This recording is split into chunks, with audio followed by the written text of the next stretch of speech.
So today's Thursday, which means that I owe you an upload. But today is my birthday, and I've been busy.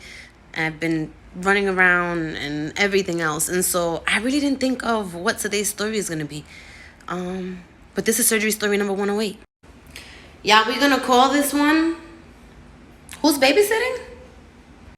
Y'all, so I had a client one time who asked for an evaluation, just like most of you guys do. We went through the process, and guess what?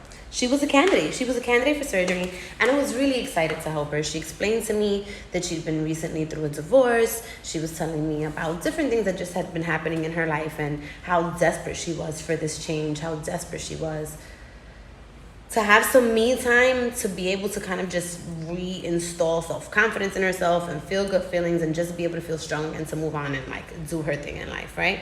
Cool. I am all for that. You need my help with that? All for it. So, of course, mom is super excited, and she tells me she's coming, and she tells me that she's coming with her twin sister.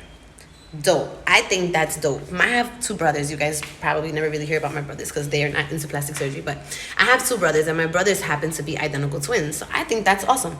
I happen to skip that gene when I have my kids also, so even better.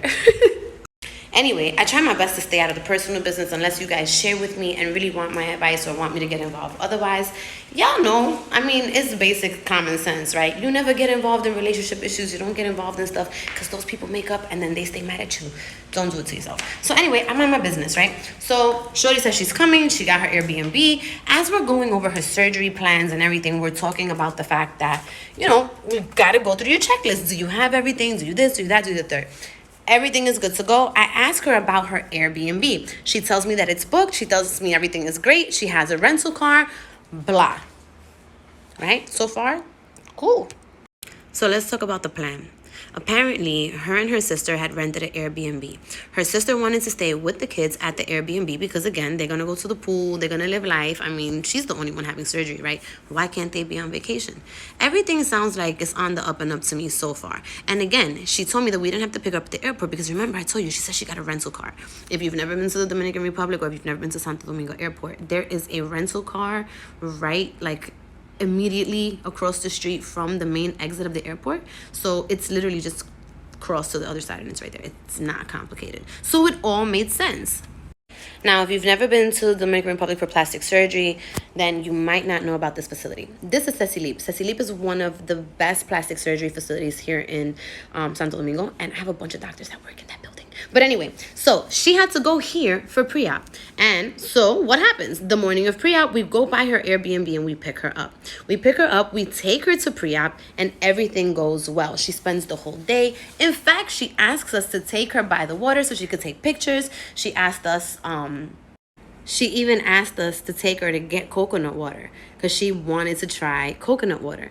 You guys, we spent the whole day with her. Whatever. Everything was cool. Everything was fine. The day was great. We asked about the kids. In fact, at one point, she had gotten on the phone, called her sister, was even arguing with her sister a little bit, but everything was okay. I guess the kids were stressing the sister out. And we were gonna video chat with the kids, but I don't remember what exactly happened, but we didn't get to do the video chat because we were like in a rush, right? Cool. So everything is going really well, and I get a phone call that everything has been approved for tomorrow. So good to go. Patient goes home. Recovery house is packing her bag. They're getting her situated for surgery because she has surgery in the morning, right? Come the next day, I just wake up early in the morning and I call the driver just to make sure that he dropped her off at surgery. I hit up the doctor, make sure that the doctor received her on time, make sure that she has everything that she needs, blah, blah, blah. Everybody looks doing good. Everything is good. But I go to lay down back in my bed and I start looking at Instagram and I notice that I have a whole lot of messages. I see that somebody tried to call me a bunch of times and I'm like, what the hell is going on? What is the emergency?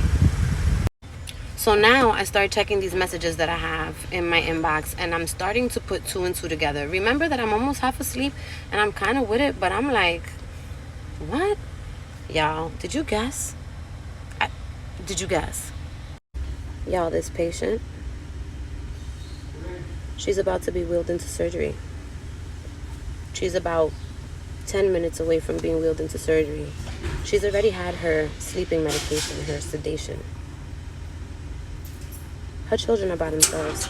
I can't tell you how fast I picked up that phone and called the clinic.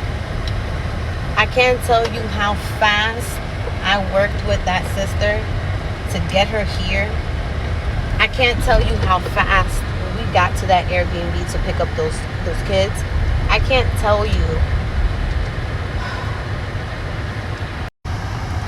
But seriously, some of the things that people do and some of the extents that people go to make things happen. I mean, I'm a big proponent about like against all odds, and we're going to push and we're going to do everything that we have to do to make things happen, and nobody's going to tell me no, and I'm not going to not do something because somebody else doesn't want me to do it. You understand what I'm saying? I'm like, I'm all about that. But so long story short, no, she didn't get surgery. Long story short, just hot mess. That's surgery story number 108. Don't do that.